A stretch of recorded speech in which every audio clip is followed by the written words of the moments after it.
Baik pemirsa TVR Parlemen dimanapun Anda berada, pemirsa dapat saya laporkan saat ini saya berada di Mina. Ini di mana para jemaah haji ini sudah memadati Mina dan pemirsa, tim WAS DPR RI terus bekerja untuk melakukan pengawasan terkait dengan penyelenggaraan ibadah haji tahun 2025. Dan tim WAS DPR RI menemukan berbagai persoalan, terutama proses dari Armusna atau Arafah, Musdalifah dan Mina, di mana salah satunya terkait dengan transportasi dan juga konsumsi, di mana pemirsa dapat diberitakan bahwa sebelumnya proses pemindahan atau pergeseran jamaah haji dari Mekah ke Armusna atau ke Arafah dulu ini sudah mengalami kendala terkait dengan keterlambatan jemputan dari bis dan juga pergeseran dari Musdalifah ke Mina. Ini juga mengalami kendala, banyak sekali jemaah yang akhirnya harus berjalan kaki dari Musdalifah ke Mina sepanjang 7 km. Tentu ini menjadi ironi pemirsa di tengah gembar-gembor pemerintah untuk mensukseskan penyelenggaraan ibadah haji di tahun 2025. Untuk membahas selengkapnya sudah hadir bersama saya pemirsa salah satu anggota tim WAS Haji DPR RI dari fraksi PKB untuk daerah pemilihan NTB 2, Bapak Lalu Hadrian Irvani. Pak, kira-kira yang dapat catatan dari Bapak apa nih Pak terkait dengan penyelenggaraan ibadah haji, khususnya proses pergeseran jemaah haji dari Mekah ke Armusna ini Pak? Ya, pertama tentu sistem yang dilaksanakan oleh pemerintah Saudi Arabia hari ini ada plus minusnya. Plusnya ini lebih baik dibanding tahun-tahun sebelumnya dari pihak pemerintah Saudi. Tetapi minusnya dengan 8 syarikah yang ada hari ini ternyata tidak memberikan dampak lebih bagus kepada jemaah-jemaah kita. Satu, transportasi terlambat. Dua, konsumsi tidak sesuai dengan apa yang mereka presentasikan. Yang ketiga, pergerakan jemaah di Armusna juga mengalami beberapa persoalan-persoalan. Banyak jemaah kita yang terlantar tidak mendapatkan tenda. Banyak jemaah kita yang terlantar juga tidak mendapatkan mobil sebagai transportasi mereka, mulai dari hotel menuju ke Arafah. Dari Arafah kemudian ke Musdalifah juga itu tidak serta-merta berlangsung dengan lancar. Nah, berbeda sekali dengan penjelasannya. Nah, ternyata setelah kami koordinasi di lapangan, setelah kami berbicara dengan pihak syarikah, ternyata Saudi ini betul-betul memonopoli e-hajj.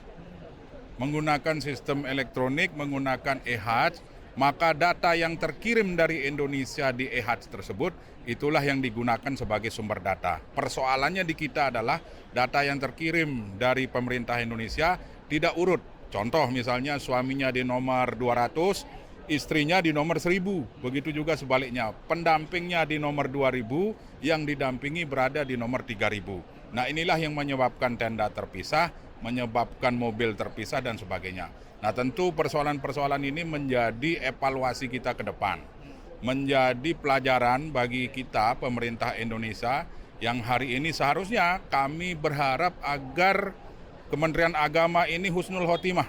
Karena terakhir tahun ini beliau Kementerian Agama akan mengelola haji. Selanjutnya nanti akan diserahkan ke Badan Penyelenggara Haji. Nah, oleh sebab itu dengan badan baru yang akan mengelola manajemen haji ini ke depan, harapan kami tidak terjadi hal-hal yang terjadi hari ini. Tidak boleh ada lagi transport yang terlambat, makanan yang tidak sesuai dengan pesanan, kemudian jangan sampai tenda-tenda yang dipersiapkan untuk jemaah kita isinya melebihi kapasitas, sehingga jemaah kita tidak ada lagi yang terlantar. Nah, inilah yang harus kita sama-sama perbaiki. Dan saya berharap Badan Penyelenggara Ibadah Haji ke depan betul-betul memiliki niat baik untuk manajemen, untuk mengelola haji ini ke depan menjadi lebih baik. Oke, Pak Lalu sedikit lagi Pak terkait dengan ini aja setingkat kementerian Pak, ini penyelenggaraan ibadah haji ini seperti ini Pak. Ya. Apalagi ini ke depan setingkat badan, hanya setingkat badan. Apakah Bapak optimis Pak terkait dengan penyelenggaraan ibadah haji, terutama untuk transportasi, hal-hal klasik yang terus berulang setiap kali, badan penyelenggara haji ini bisa menyelenggaraan ibadah haji yang memang sesuai semestinya, yang bagus seperti itu Pak? Ya, tentu kami belajar dari persoalan-persoalan hari ini dan yang sudah-sudah. Saya berharap Badan Penyelenggara Ibadah Haji ini betul-betul belajar dari kejadian hari ini.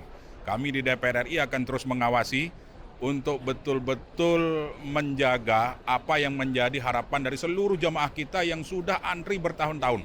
Jangan sampai sabarnya jemaah-jemaah kita yang sudah antri belasan bahkan puluhan tahun ini menjadi terganggu ibadahnya hanya gara-gara manajemen yang tidak baik.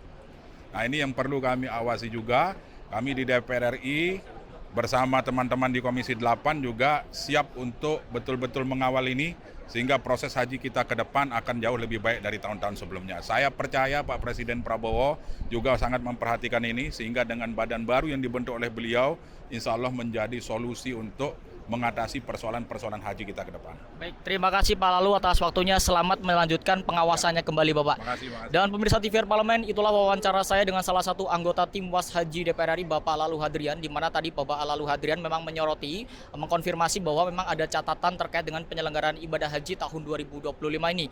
Namun Bapak Lalu tadi menyampaikan komitmennya bersama juga rekan-rekan di Komisi 8 DPR RI untuk terus mengawal ibadah haji ke depannya supaya ada perbaikan pelayanan dan sesuai ekspektasi dari para jemaah haji Indonesia supaya jemaah haji Indonesia ke depannya bisa beribadah dengan aman dan juga nyaman dan sesuai tagline-nya, haji ramah lansia dan juga disabilitas. Pemirsa, sekian laporan saya Alfat Rizky kembali ke studio.